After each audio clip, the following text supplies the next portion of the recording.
ayúdame a hallar donde sé que habrá paz, donde tengo que callar para escucharte hablar, donde todo es realidad y el tiempo no existe más.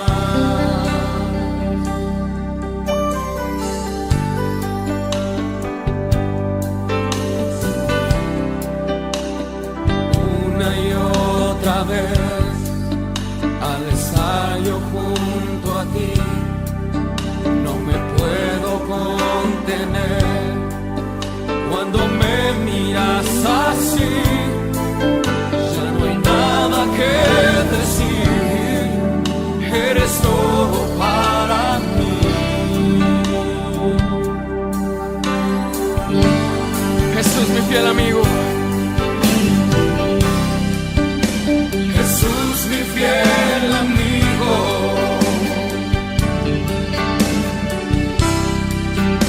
mi dulce caminar.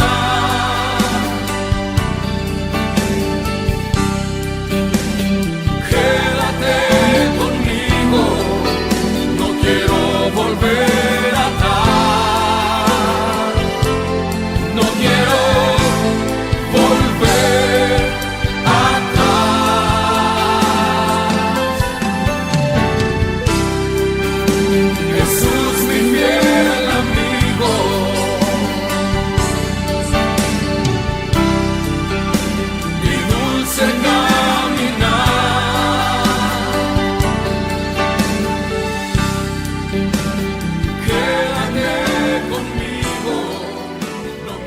¿Se oye bien por allí?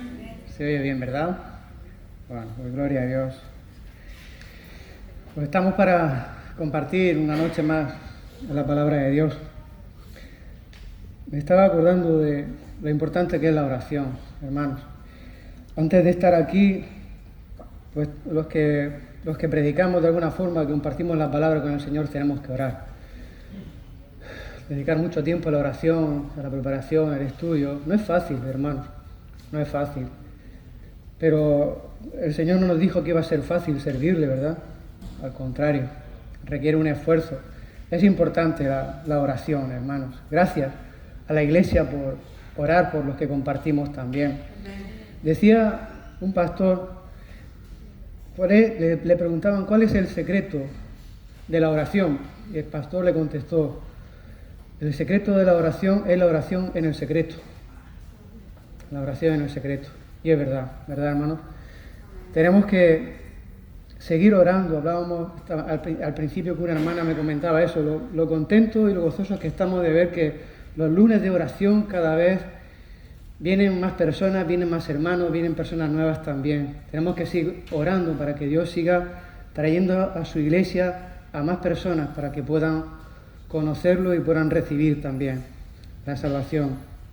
Jesús era un maestro a la hora de enseñar, a la hora de predicar el Evangelio.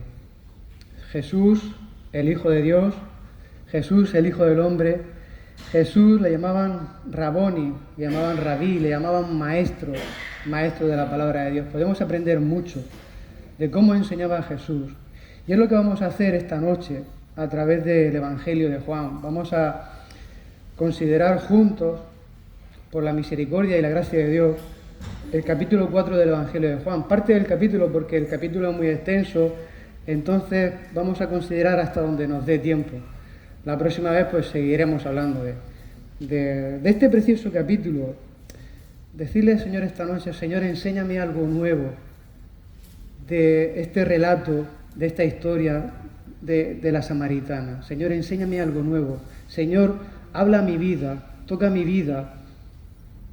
Ayúdame, Señor, a entender bien el mensaje que quería transmitir Jesús a la samaritana. ¿Qué puedo aprender yo de esto? Díselo a Dios esta noche, para que Dios, el Espíritu Santo, pueda tocar tu vida. Imagino que Angélica lo va a proyectar. Perfecto. Así que vamos a dar paso a leer algunos de los versículos del Evangelio de Juan, capítulo 4. Jesús y la mujer samaritana. Todos lo conocemos muy bien. pero vamos a recordarlo y vamos a ver lo que esta noche el Señor quiere decirnos.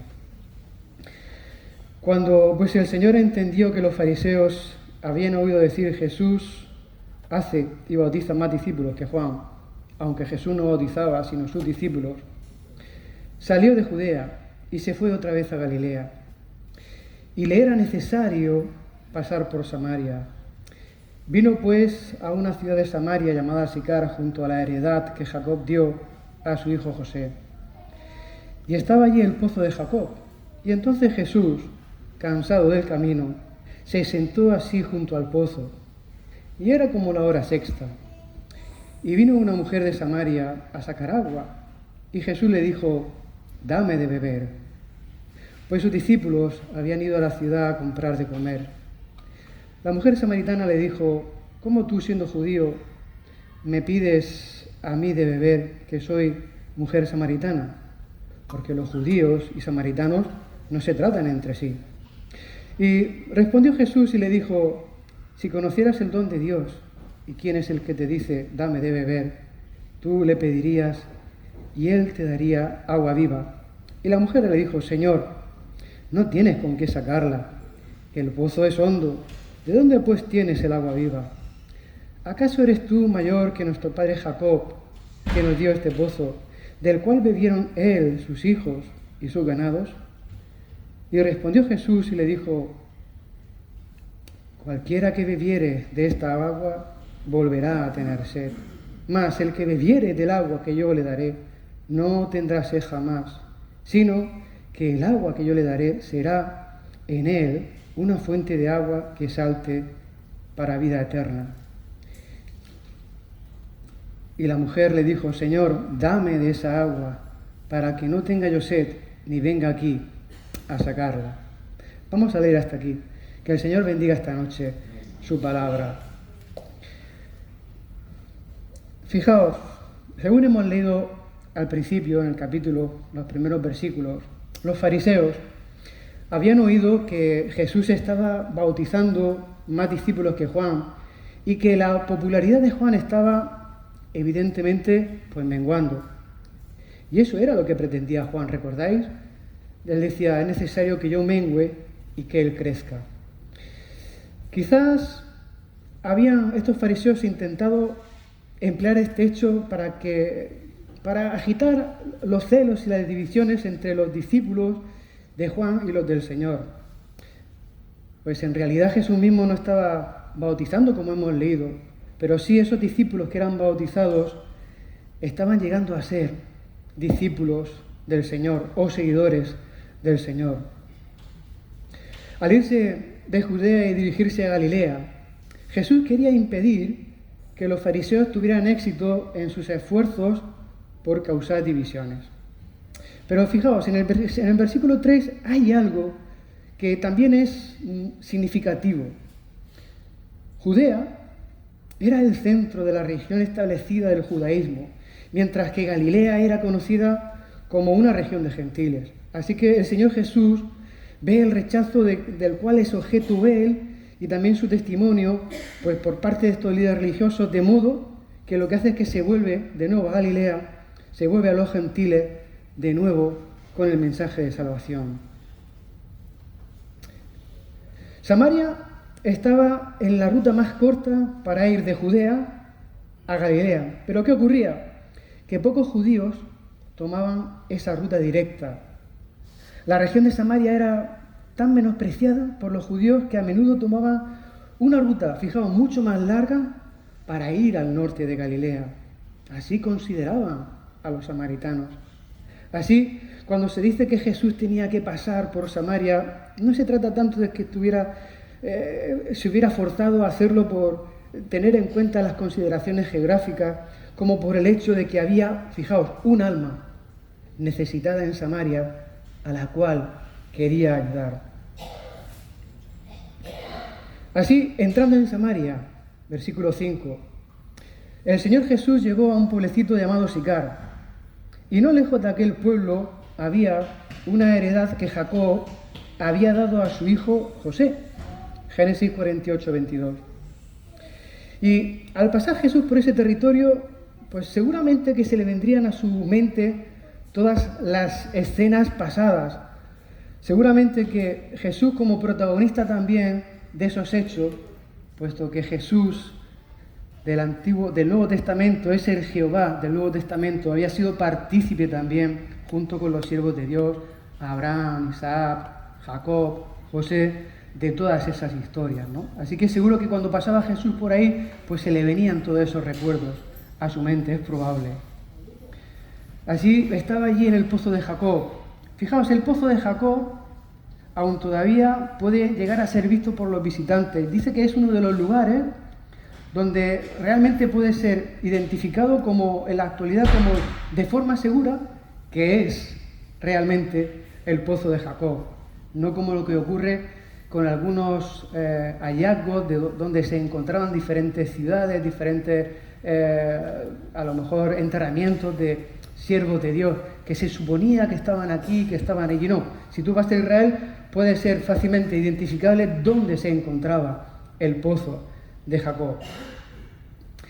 Era como la hora del mediodía, y si tomamos el sistema judío, pues serían como las 6 de la tarde. Cuando Jesús llegó al pozo, pues él estaba cansado a causa de esa larga caminata que había hecho, así que él se sentó allí, junto al pozo de Jacob. Aunque Jesús, hermanos, es Dios el Hijo, Jesús también es hombre. Como Dios, él nunca podía fatigarse, pero como hombre sí se fatigaba. Entendemos de qué es difícil comprender esta cosa, pero es difícil comprender la persona del Señor Jesucristo plenamente, con una mente como la nuestra, una mente limitada. La verdad de que Dios fuera a descender al mundo y a vivir como hombre entre los hombres es, hermanos, aún hoy día un misterio que sobrepasa nuestro entendimiento. Mientras el Señor Jesús estaba sentado junto al pozo, vino una mujer del pueblo a sacar agua. Si era mediodía, como quizás creen algunos estudiosos, era un momento muy extraño del día para que las mujeres fueran al pozo a buscar agua, pues era el momento más caluroso del día. Pero esta mujer, y todos la conocemos bien, todos conocemos bien este relato, esta mujer era pecadora, llevaba una vida inmoral, y puede que escogiese esta hora por un sentimiento de vergüenza, porque sabía que no habría allí otras mujeres que la pudieran ver. Naturalmente, hermanos, el Señor Jesús sabía que ella estaría a esa hora junto al pozo. El Señor Jesús, que todo lo sabe, sabía que esta mujer era un alma necesitada, y Él tenía el propósito de encontrarse con ella y de rescatarla de su vida de pecado. Así, Jesús inició la conversación pidiendo un favor. Cansado de su viaje, le dice: mujer, dame de beber. El versículo 8 explica por qué, desde el punto de vista humano, el Señor tuvo que pedirle de beber, pues sus discípulos habían ido a Sicar a comprar alimentos. Probablemente a lo largo de estos viajes que hacían Jesús y sus discípulos, llevaban todo tipo de cosas necesarias como cántaros para poder sacar agua de los pozos, etc. Pero en ese momento, pues aparentemente Jesús no tenía ningún medio para poder sacar agua del pozo. El versículo 9 dice que la mujer reconoce a Jesús como un judío y se asombra de que él se dirigiese a ella, que ella era samaritana. Así los samaritanos, ellos afirmaban descender de Jacob y se consideraban como, fijaos, como verdaderos israelitas, cuando en realidad eran de un linaje mezclado entre el judío y el pagano. Ellos habían adoptado el monte Gerizim como su lugar oficial de culto. Ese era un monte en Samaria, probablemente claramente visible desde donde se encontraban el Señor y esta mujer. Los judíos sentían un profundo odio, hermanos, contra los samaritanos, pues los consideraban mestizos. Por eso, la mujer le dijo al Señor Jesús: ¿cómo tú, siendo judío, me pides de beber a mí, que soy una mujer samaritana. Poca cuenta se daba ella, hermanos, de que estaba hablando, de que ella estaba hablando con su propio Creador, de que su amor hacia ella, el amor de Jesús hacia ella, se levantaba por encima de todos aquellos prejuicios raciales de aquella época. Poca cuenta se estaba dando ella. Al pedir un favor, Jesús había suscitado el interés y la curiosidad de esta mujer, y ahora lo suscita aún más hablando de sí mismo como Dios y hombre. Pues Jesús era primero el don de Dios. Jesús era aquel que dio su vida como Salvador por el mundo. Jesús era y es el Hijo unigénito de Dios el Padre. Pero era también hombre, aquel cansado del camino que le había pedido de beber a la mujer samaritana. En otras palabras, hermanos, si ella hubiese sabido que aquel con quien estaba hablando era Dios manifestado en carne, ella le había pedido a él una bendición y él le hubiera dado agua viva. La mujer solo podía pensar en el agua material y en la posibilidad de que él la consiguiese sin utensilios adecuados. No se dio cuenta en absoluto de que él era el Señor. La mujer no comprendió sus palabras. Su confusión se ahondó aún más cuando pensó en el patriarca Jacob, que les había dado aquel pozo, y de aquel pozo había bebido él mismo, Jacob, sus hijos y su ganado. Ahora había ahí un fatigado viajero que siglos después podía haber bebido del agua de Jacob, y que sin embargo pretendía poderle dar a esta mujer algo mejor que el agua de Jacob. Pero si tenía algo mejor Jesús para darle a esta mujer, ¿por qué había de pedir el Señor agua de ese pozo? En el versículo 13, el Señor comenzó a explicar la diferencia entre el agua literal, el agua que sirve para beber, para saciar nuestra sed del pozo de Jacob, y el agua que Él le podría dar.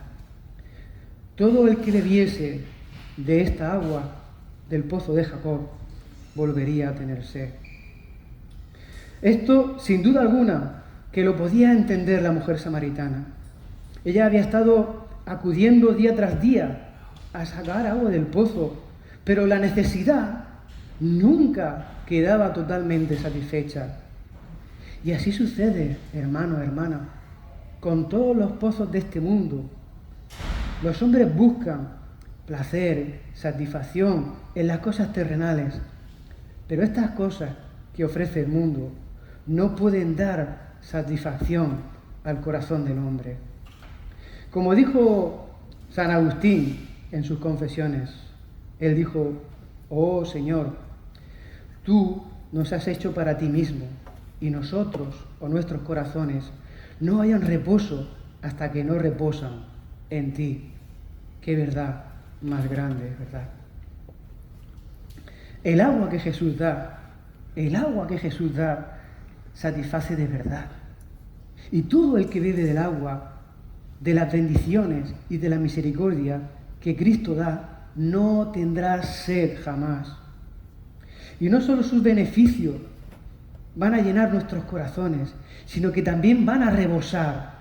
Son como una fuente que borbotea de manera constante, derramando sus aguas, no solo en esta vida, sino también por toda la eternidad. La expresión que salte para vida significa que esos beneficios o bendiciones de esta agua que Cristo da no se limitan solamente a esta tierra, sino que además van a permanecer para siempre. El contraste es sumamente vívido. Todo lo que la tierra pueda proveer no es suficiente para llenar el corazón del hombre. Todo lo que la tierra pueda proveer no es suficiente para llenar el corazón del hombre. Pero las bendiciones que Cristo provee no solamente llenan el corazón, sino que son demasiado grandes para que puedan ser contenidas por ningún corazón. El mundo entero, hermanos, el mundo entero no puede llenar los tres ámbitos del corazón. Solo la Trinidad, Padre, Hijo y el Espíritu Santo, que lo hizo, que hizo el corazón, que hizo al ser humano, que hizo al hombre, puede llenar nuestro corazón. Job Herbert dijo, los placeres de este mundo, qué verdad que es, hermanos, duran unos pocos y breves años, pero los placeres que Dios da van para vida eterna. Amén. Cuando la mujer oyó de esta maravillosa agua, de inmediato quiso tenerla, pero seguía pensando en agua material.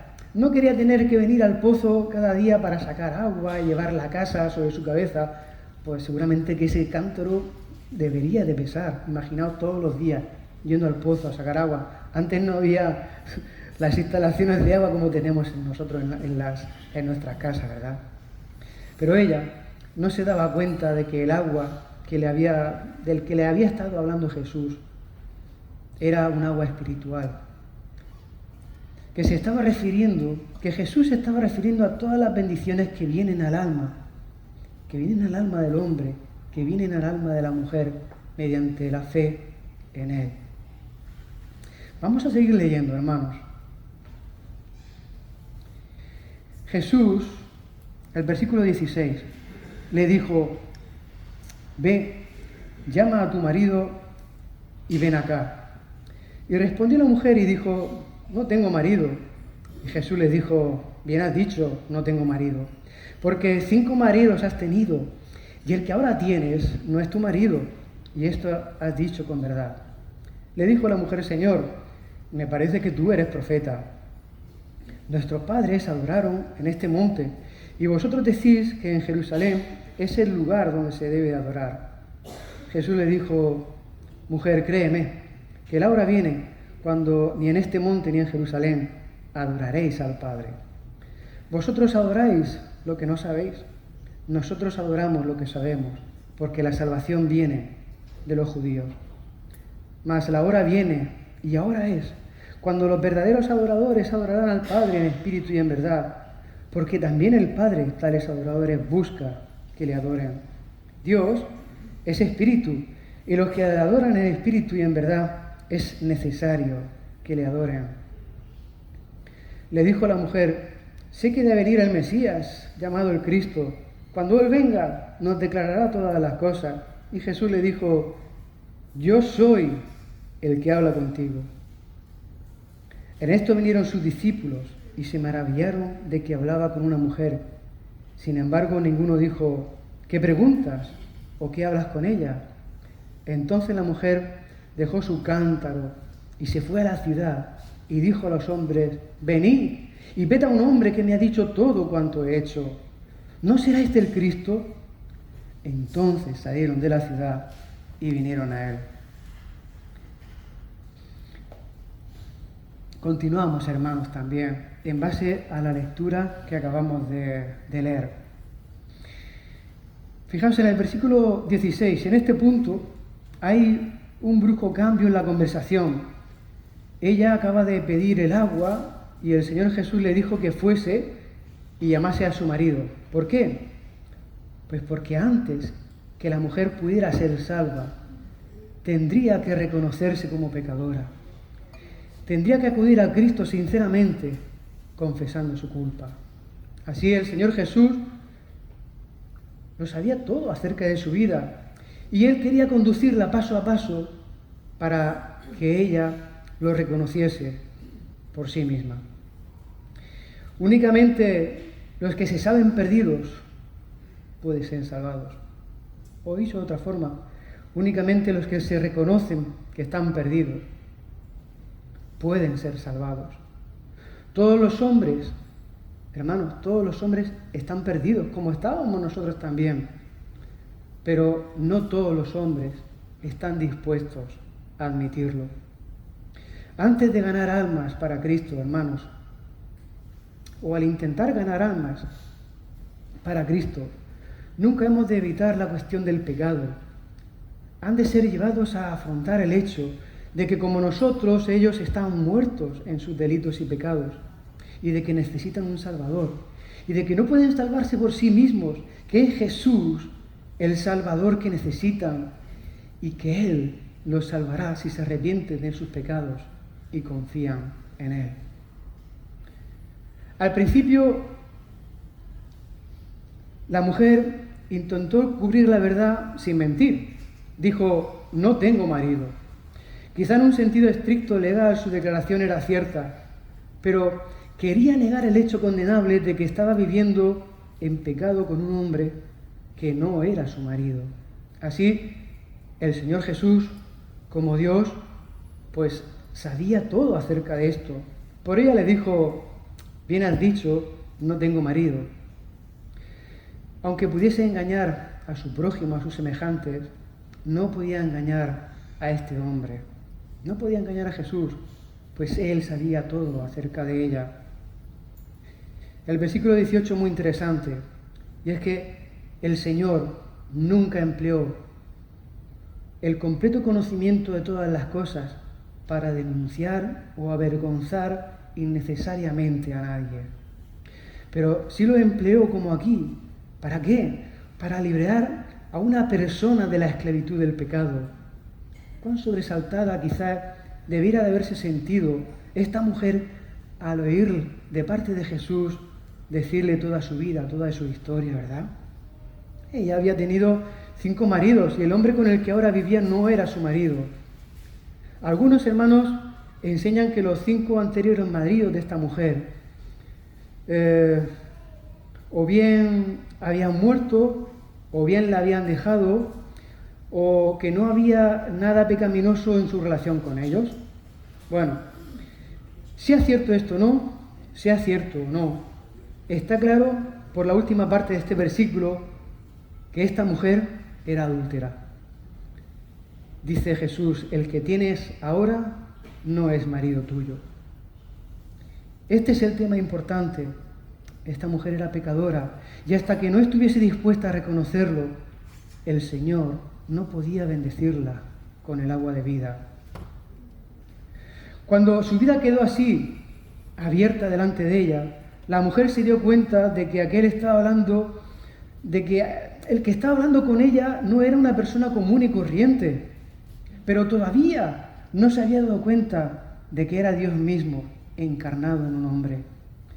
La mayor consideración que pudo hacerle a Jesús cuando vio que le estaba diciendo todo lo que era su vida es que se trataba de un profeta, un mensajero o un portador de Dios. Parece que ahora la mujer había quedado convencida de sus pecados y por ello intenta cambiar el tema introduciendo una pregunta acerca del verdadero lugar de adoración. Sin duda que al decir nuestros padres adoraron este monte, esta mujer samaritana estaba señalando al monte Gerizim en los alrededores.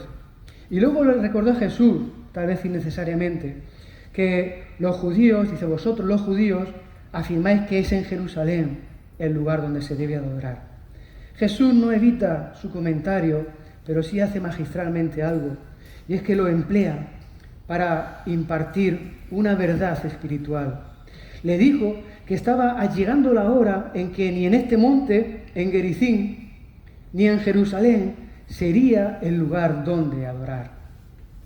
En el Antiguo Testamento, en Jerusalén, Jerusalén había sido designada por Dios como la ciudad donde se debería de ofrecerle adoración. ¿Recordáis? El templo era la morada de Dios y estos judíos devotos acudían a Jerusalén para ofrecer sacrificios, para ofrecer ofrendas y para orar a Dios. Naturalmente, en la nueva dispensación del Evangelio ya no es así. Dios ya no tiene un lugar concreto en la tierra donde los hombres han de acudir para adorar. Cuando el Señor dijo, vosotros adoráis lo que no sabéis, versículo 22, de alguna forma estaba como condenando con ello el modo samaritano de adoración. Esto, hermanos, va en un marcado contraste con aquellos maestros religiosos actuales que dicen que todas las religiones son buenas y que todas finalmente llevan al cielo. El Señor Jesús informó a esta mujer que el culto de los samaritanos no estaba autorizado ni aprobado de Dios. Había sido inventado por los hombres y era llevado a cabo sin la aprobación de la Escritura. No era así con el culto de los judíos. Dios había apartado a la nación judía como su pueblo terrenal escogido. Les había dado instrucciones completas acerca de cómo deberían de adorarle. Y al decir que la salvación venía de los judíos, el Señor le enseñó que los judíos habían sido designados para ser los mensajeros de Dios y que era a ellos y no a ninguna otra nación a quienes habían sido confiadas las Escrituras. Además, fue por medio de la nación judía que había nacido el Mesías, pues él había nacido mediante una madre judía. En el versículo 23, a continuación, Jesús informa a la mujer que con la venida de él, con la venida de Jesús, ya no tenía un cierto lugar en la tierra para ser adorado. Ahora, los que creen en el Señor Jesús pueden adorar a Dios en todo tiempo y lugar, pues la verdadera adoración significa que un creyente entra en la presencia de Dios por fe y allí le alaba, allí le adora. Su cuerpo, nuestro cuerpo puede estar en cualquier lugar, puede estar en una cárcel, puede estar en medio del campo, puede estar en una cueva, pero su espíritu, nuestro espíritu, puede presentarse delante del mismo santuario de Dios mediante la fe en Jesucristo para adorarle y alabarle. Jesús anunció a la mujer que desde ahora la adoración del Padre sería en espíritu y en verdad. El pueblo judío había reducido el culto a las formas y ceremonias externas y pensaban que adhiriéndose religiosamente a la letra de la ley para cumplir ciertos rituales, ellos estaban adorando al Padre.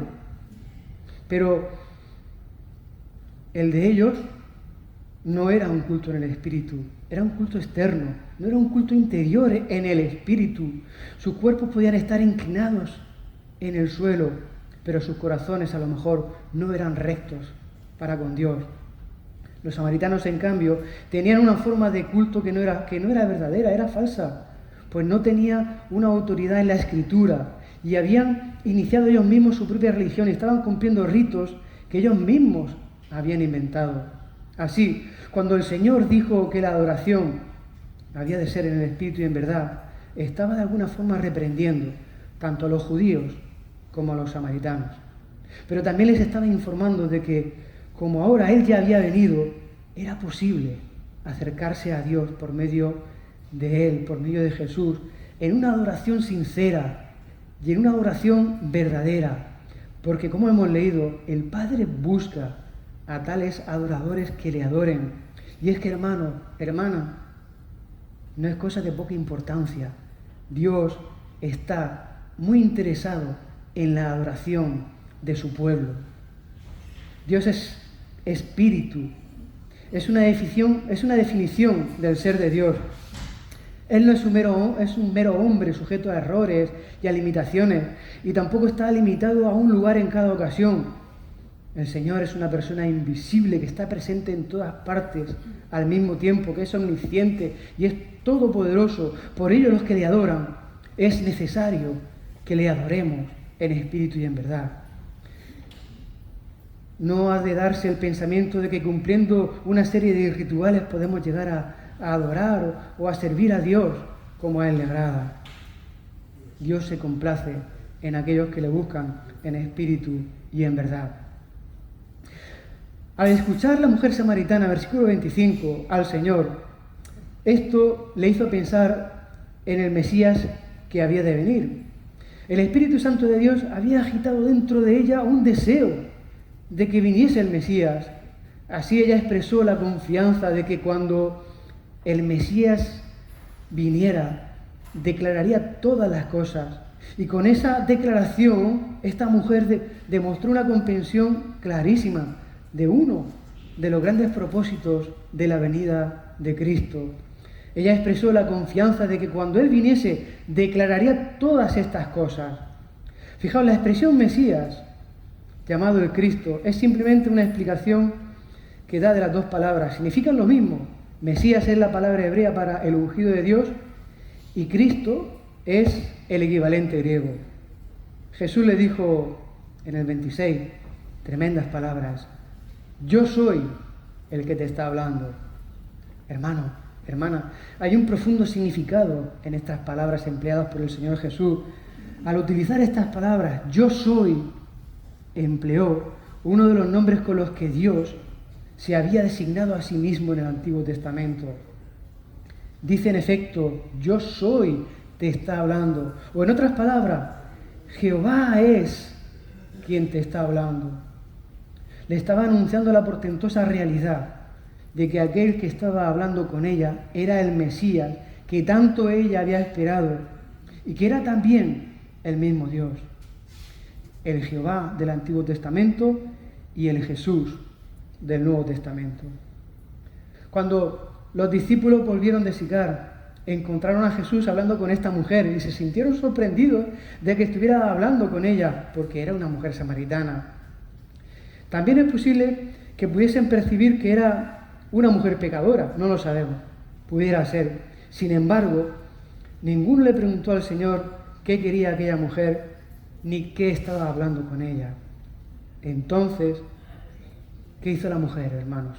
La mujer dejó su cántaro, versículo 28, y esto simboliza las varias cosas en la vida que había empleado en su esfuerzo por saciar sus más profundos anhelos, pues todas habían fallado. Y es lo que hicimos nosotros también.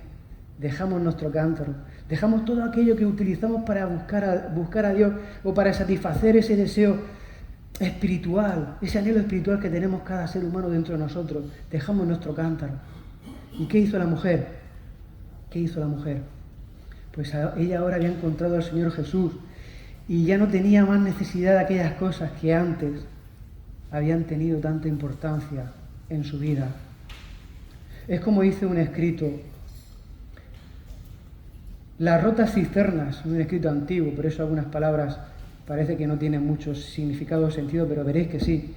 Las rotas cisternas probé, Señor, pero las aguas me faltaron. Me agaché a beber y huyeron, y llorando yo se burlaron. Nadie sino Cristo satisface, ningún otro nombre puede haber.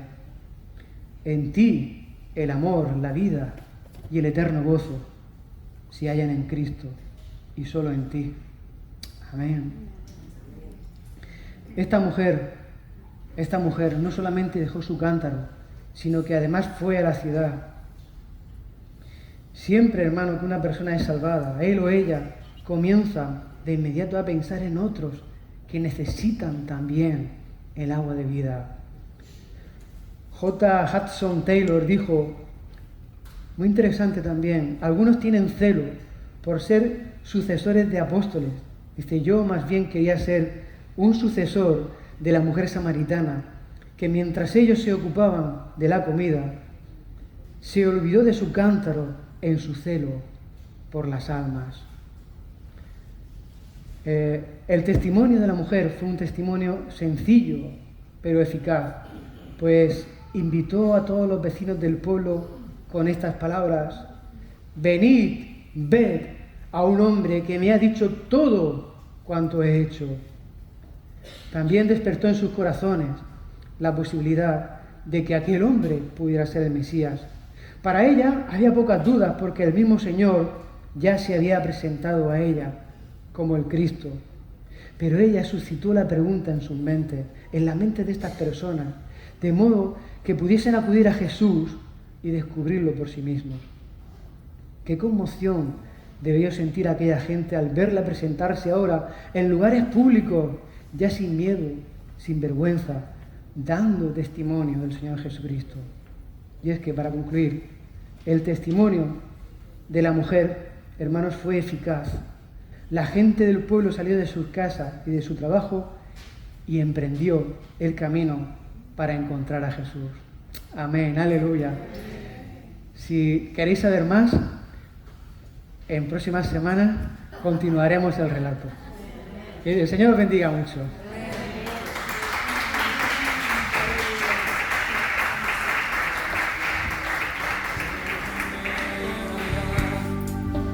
Donde sé que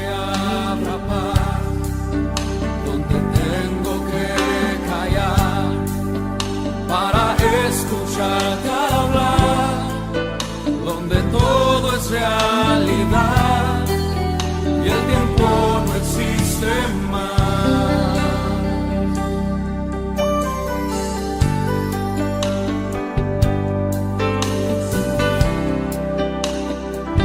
Una y otra vez al estar yo junto a ti, no me puedo contener.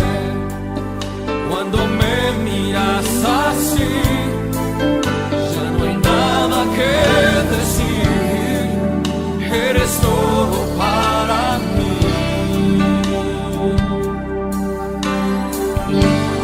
Jesús, mi fiel amigo. Jesús, mi fiel amigo.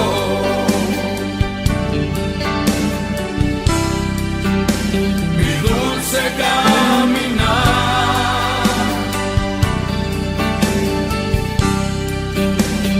Quédate conmigo, no quiero volver atrás.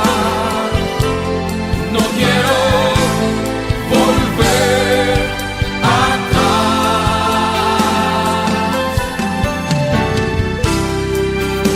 Jesús, mi fiel amigo.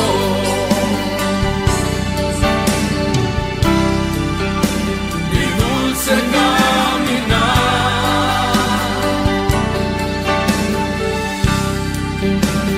Quédate conmigo.